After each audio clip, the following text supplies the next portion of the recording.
Salut tout le monde, aujourd'hui le sujet de mon vidéo c'est laisser le temps s'arrêter. Et pourquoi c'est le sujet de mon vidéo, c'est que en fait j'ai eu cette idée-là en méditant tantôt.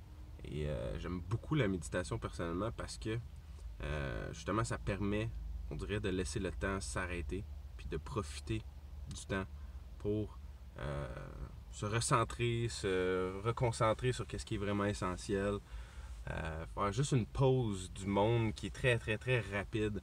On vit dans une société que tout est rapide. La consommation, la publicité, le rythme de vie de tout le monde est effréné quand même. Si on se réveille, on travaille, on va en famille, on profite du temps. On essaie tout le temps de maximiser qu'est-ce qu'on fait avec notre temps. Puis, en tout cas, je sais pas pour vous, mais moi, dans le passé, puis même présentement aussi, ça m'arrive à des moments dans ma vie, mais on dirait que je me sens pressé, je me sens comme s'il faut que je me dépêche à vivre, comme s'il faut que je me dépêche à faire quelque chose de mon temps. Puis on dirait que plus tu te dépêches, plus tu essayes plus tu stresses à essayer de faire le plus avec ton temps, on dirait moins t'en as de temps, on dirait plus le temps passe vite. Puis quand au contraire, supposons que tu prends le temps de méditer, puis tu prends un temps de relaxation, de calme, on dirait plus le temps passe lentement et tu as le temps d'en profiter. Donc j'avais fait une autre vidéo récemment aussi avec la relation sur le temps. Si vous ne l'avez pas écouté, vous irez écouter ça. Je pense que c'est très bon. Ça amène des pistes de réflexion intéressantes par rapport au temps puis à profiter en fait du temps qu'on a de disponible. Donc c'est ça, le temps. Laisser le temps s'arrêter. Juste pour un moment de réflexion avec soi-même, aller dans un café. Moi, j'aime beaucoup faire ça. Puis hier, j'écoutais Tim Ferriss, un petit bout d'une vidéo de Tim Ferriss qui expliquait que 100% presque des gens que lui, il a fait des entrevues avec, dans son livre Tools of Titans puis Tribe of Mentors, c'est deux livres que Tim Ferriss a écrit.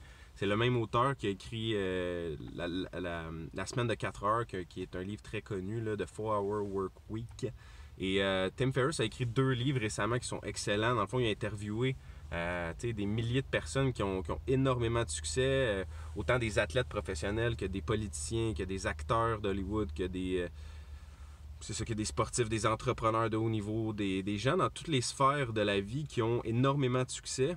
Puis 100%, presque, il disait, 99,5%, même 100%, je pense, des gens pratiquaient soit la méditation ou soit le journaling. Le journaling, c'est juste écrire dans un journal un peu ses pensées, avoir comme un journal intime, si on veut, d'écrire tes pensées, d'écrire tes objectifs, d'écrire ce que tu veux faire dans ta vie.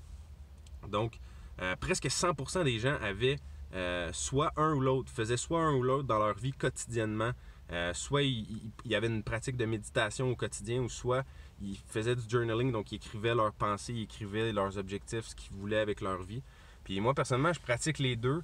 Pas nécessairement, la méditation quotidiennement, 5 jours par semaine, du lundi au vendredi, je médite au moins une fois par jour, 15 minutes. C'est pas compliqué, il faut prendre 15 minutes dans notre journée. Tout le monde a 15 minutes dans sa journée, là. Tu peux pas, peu importe c'est quoi ta vie, peu importe comment tu es occupé, là, tout le monde a 15 minutes, que ce soit en te réveillant, en te couchant le soir, en plein milieu de ta journée, en déplacement entre 2 rendez-vous dans ton auto. Comme moi, je profite du temps souvent pour faire des vidéos entre 2 déplacements ou faire des méditations dans mon auto.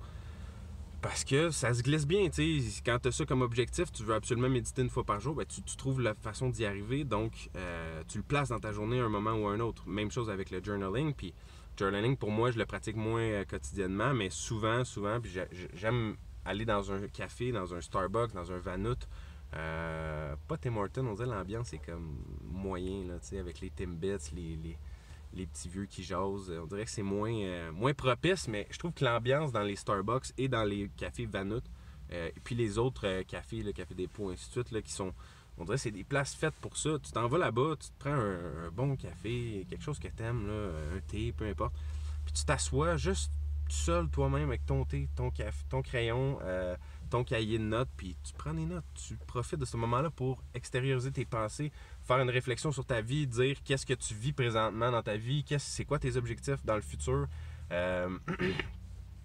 c'est quoi que t'es reconnaissant de la vie de te donner présentement, de faire des gratitudes, d'écrire ce que tu es content que la vie te donne présentement, ce que tu es content de ton entourage te donne.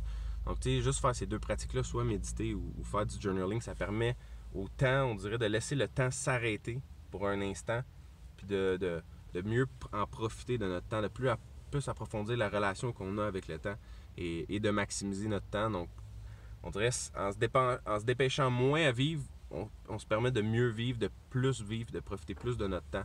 C'était ça ma réflexion ce matin. Qu'est-ce que vous en pensez, vous, de prendre le temps de vivre, de prendre le temps là, de relaxer puis de ne pas se dépêcher pour vivre? Parce qu'on dirait que plus on se dépêche, plus ça va vite. Fait que, qu'est-ce que vous en pensez? Écrivez-moi ça, je suis curieux de savoir vos commentaires en bas. Puis on se voit à la prochaine. Salut!